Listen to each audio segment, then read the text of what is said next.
All right, are you ready for this? We're going to do something a little bit different. I haven't seen your face in a while. You haven't heard my voice or seen my face in a while because over the last 5 weeks, I have been full-time stay-at-home mom and also running a business. So the time to come get like a quiet moment here to record has been nearly impossible. But I'm doing it. I'm here. Hi. And I want to help you today. If you have been stuck for more than 60 days, in taking your ARE, then this is for you. All right, let's do it.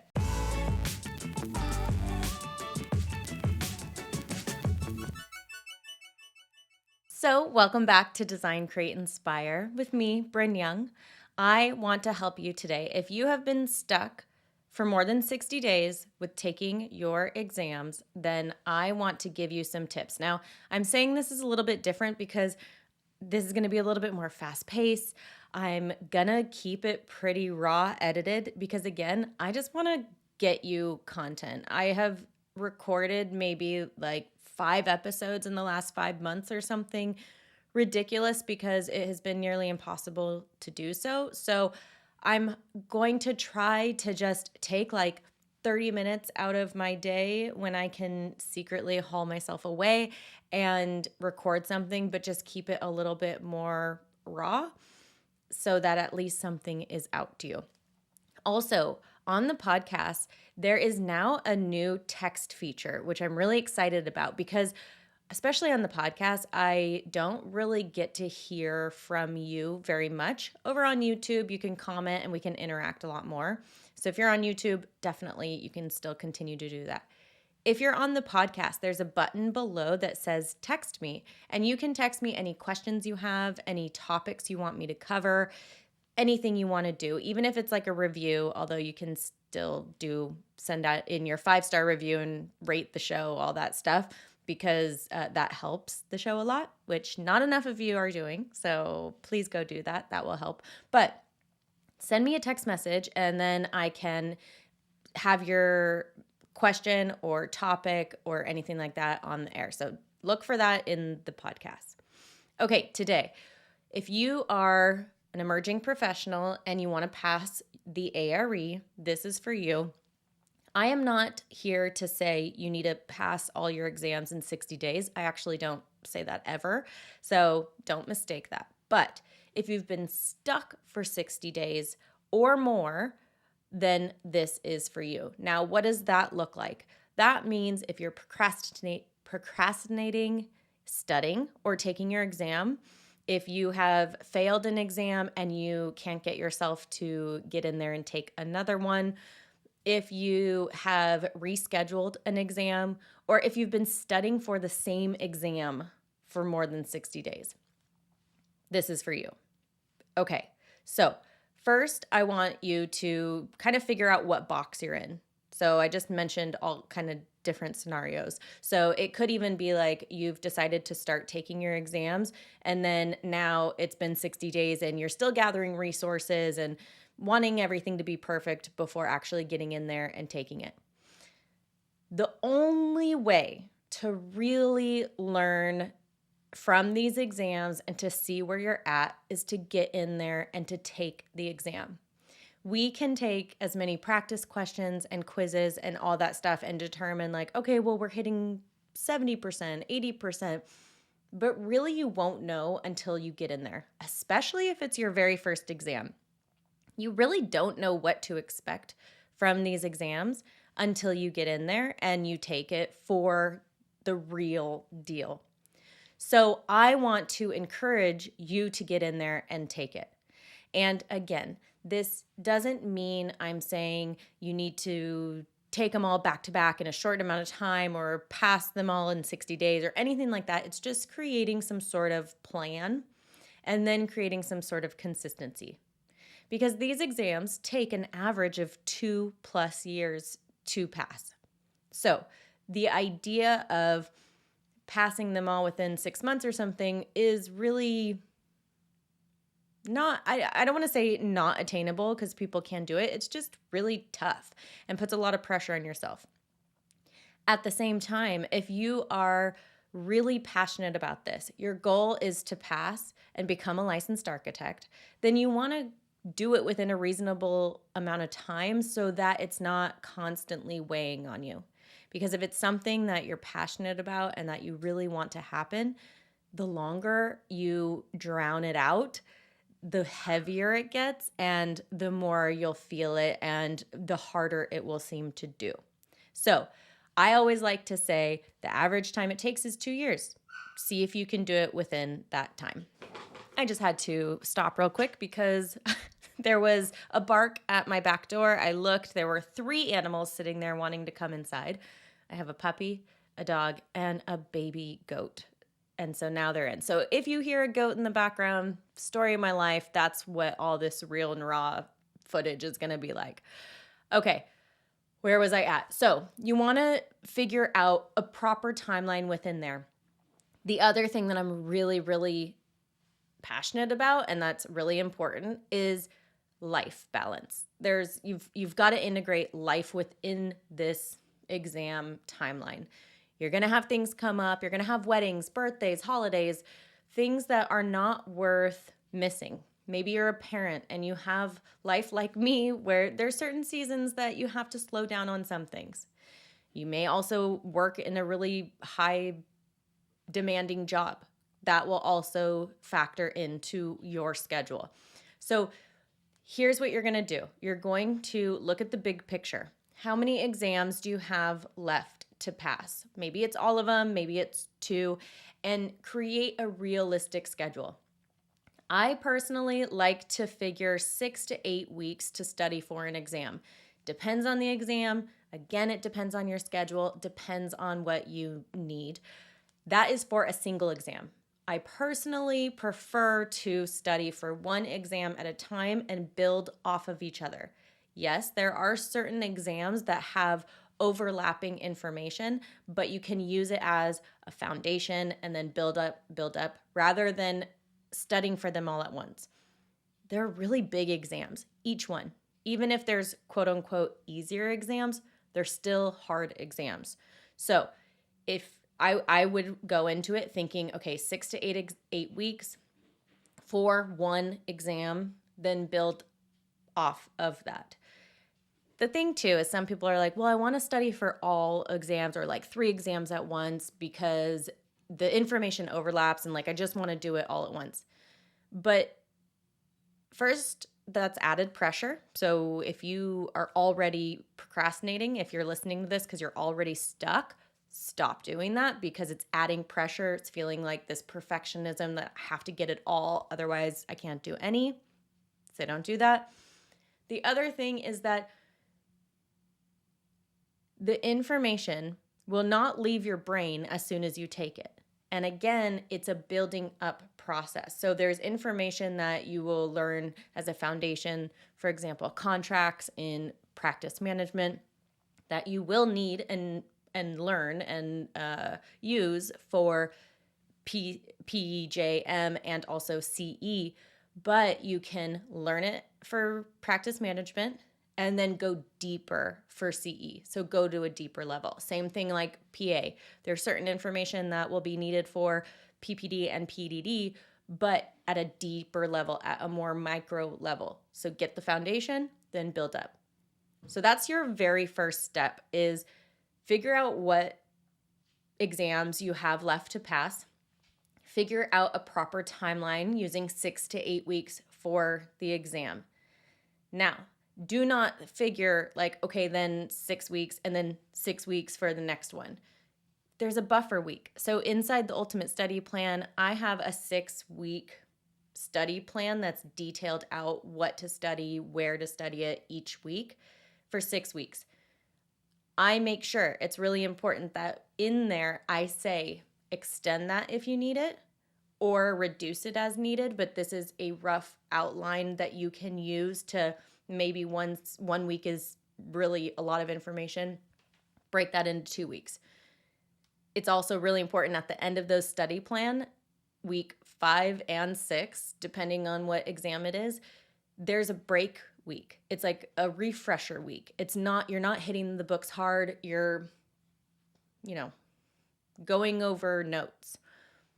After you take the exam, you need to breathe a little. You need to celebrate a little. So take a few days before you're jumping right back into it. So I like to give, 3 to 5 days to celebrate, to recoup, to live a little, then get back into it.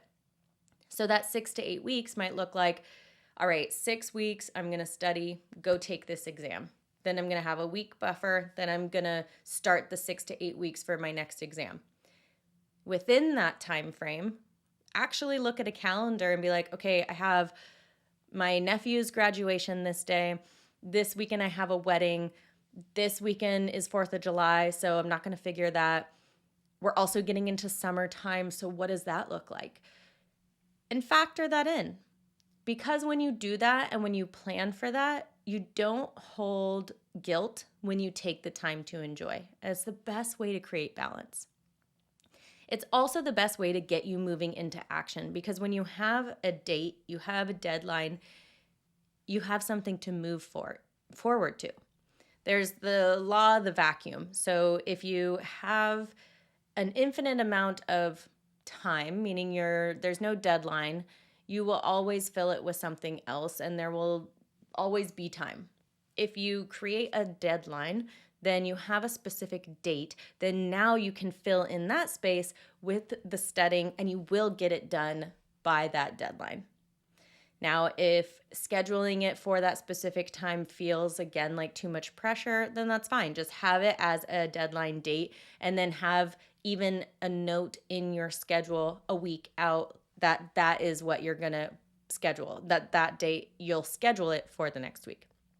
But you'll still have it scheduled. You'll still have it planned out. So really, that's, again, the first step is just looking at the calendar and just marking it down.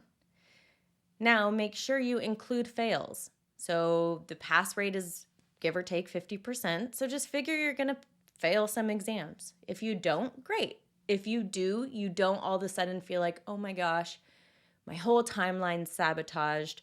What am I going to do? You'll have something to kind of buffer it. When I was doing this, when I was taking my exams, I buffered in a couple fails, and I ended up failing a couple more than what I buffered. So I had to adjust the time frame and the timeline. That's okay. That happens. But at least you have a framework that you can now adjust and move with. And when you do this, it's a lot harder to procrastinate for 60 days because you have this plan. Now, before I jump into the next concept, is that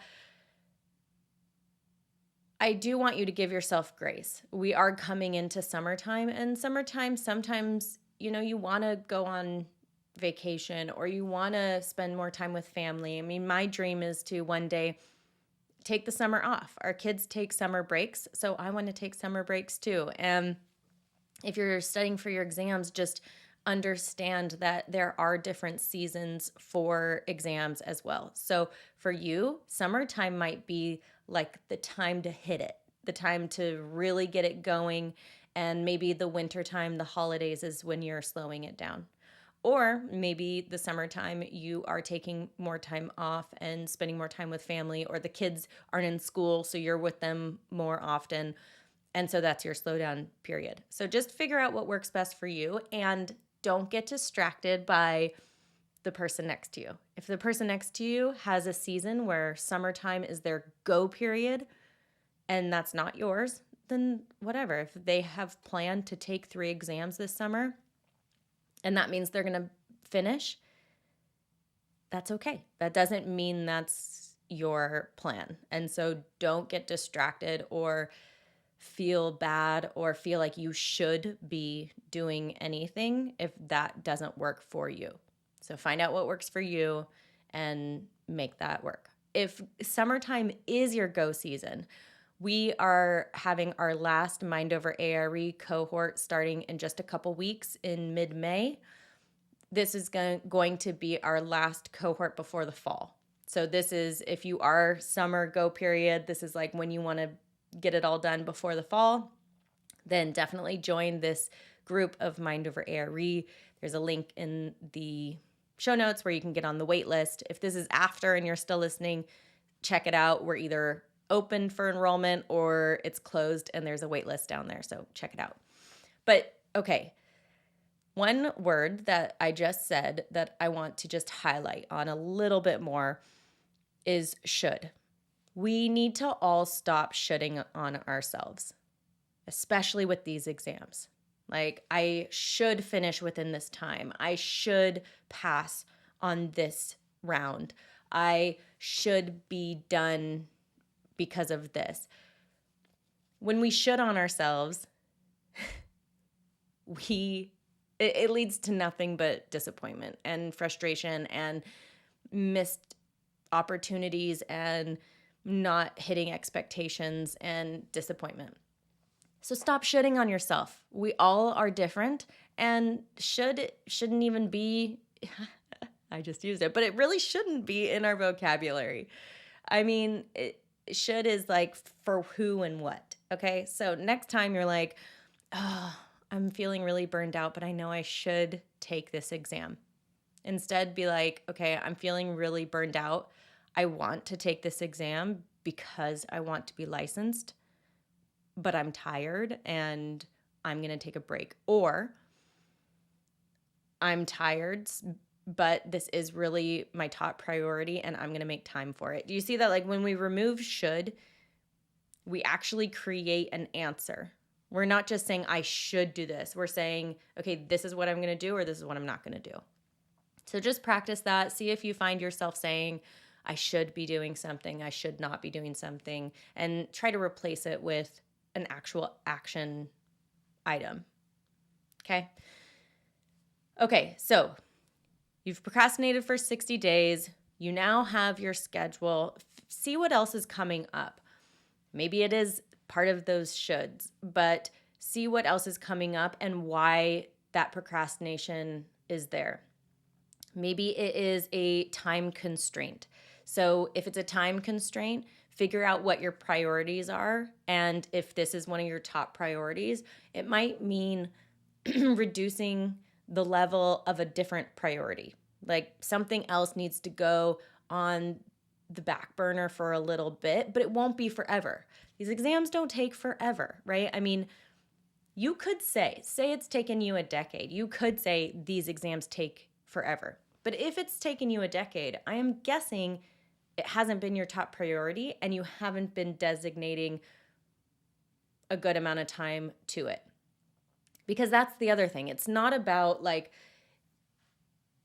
you can pass in 6 weeks. It's about the amount of time, because I could spend 6 weeks looking at the sky and 30 minutes studying, and you could spend the next 6 weeks spending, 10 hours a week studying and taking your exam. You probably need a little bit more than that, but you know what I mean? So it's depending on the quality and not even just the hours. I see these logs of, "Oh, it took me this amount of hours and I spent 30 minutes doing this and 50 minutes doing this. And so this is how I passed because I spent 1,000 hours doing it." It's like, okay, but what is the quality of those hours?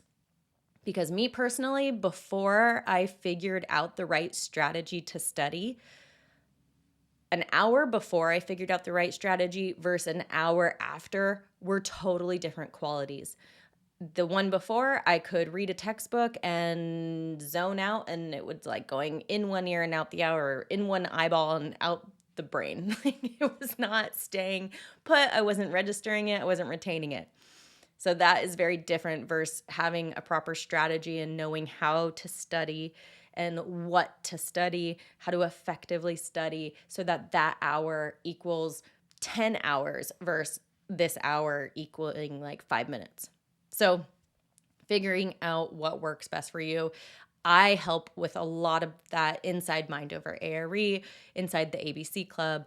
I have all sorts of resources for you. So if that's something you don't know how to do and you want to go deeper, reach out, check out some of my resources. But yeah, so the quality of your hours, your time spent is what's important.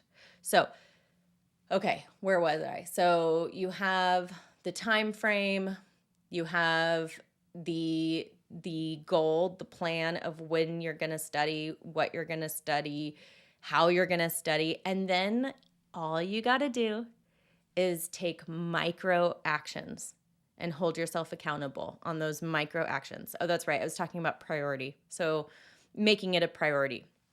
So now it's a priority. You got that. But now just take those little tiny steps towards it. Maybe it's even like leaving your textbook out on your table so you can see it, or joining the ABC club and getting our information, our weekly or our monthly emails, and so that's holding you accountable so you're remembering to study. Or you have a group, an accountability group that you meet with every week, or you are putting post-it notes on your bathroom mirror, and so every time you brush your teeth you study for 10 minutes afterwards. There's tricks and tips and things that you can do that don't have to be these monumental things, but it gets you into movement. And a lot of times after a fail, it can be really hard, almost feel impossible to get back into that movement. So especially for you, if you have experienced a fail recently, or even if it was not recently, but it really hit hard, take it slow and just take it one step at a time, one section at a time, and slowly get back into it. And you might find that doing that reinvigorates the excitement and the reason why you're doing this, and you're gonna be more inclined to get back to it. So just get started. Okay, if you have been stuck for more than 60 days, start with these few items. Come back to me, let me know how it goes. You can hit again that text message button in the podcast and just let me know if you want me to go deeper and give more examples or more ideas. But I want you to just start with Just start with this. Make it your top priority. See what you're prioritizing in your life right now, and how can you add this to the top. Schedule it out. Really make a plan and make it realistic. Fit in the holidays, the life outside of the exams. Don't make it so intense that you don't end up doing it. And then take small steps, little baby steps. Just take the first action, and action will help you get into movement. Okay. I hope that was helpful. If you have been delayed for more than 60 days, I have tons of resources for you. Like I say, the ABC Club, that is our the least investment opportunity to work with me. And then up to Mind Over ARE, which we do have enrollment coming up soon. That is the best. Mind Over ARE is the best for accountability. So if you are really, I just got an email this morning from one of our members saying, like, I've never been more lit on fire before. So if you need that, join Mind Over ARE. Come even just join me on Instagram at Be Young Design for just inspiration, just motivation. Be like, okay, yeah, I should study. Okay, here's a little quiz. Okay. So all sorts of options. And then I would just want to hear from you of what action you have taken, what has worked, and if you have been delayed, I want to hear when you schedule your exam and when you go in and take it. Because I promise if you take these small steps, this little bit of change, it really will make a huge difference. Okay? I hope I will be back on here soon. Life, like I say, is just kind of all up in the air. And so consistency for me right now is a little difficult for this. But I love it. I love you, and I want to be here more. And I hope that this helps. And in the meantime, if you haven't gone back to our whole category or catalog of episodes and you need support and you want help and you're not in our programs where I'm in there helping, then go check out all of our back catalog. I think we have like over 200 episodes. So hopefully that can help you as well. In the meantime, have a wonderful day. You didn't hear the goat too much, so it wasn't too bad. Okay, I will talk to you soon, and come hang out with me on Instagram, say hi, and yes, okay, bye.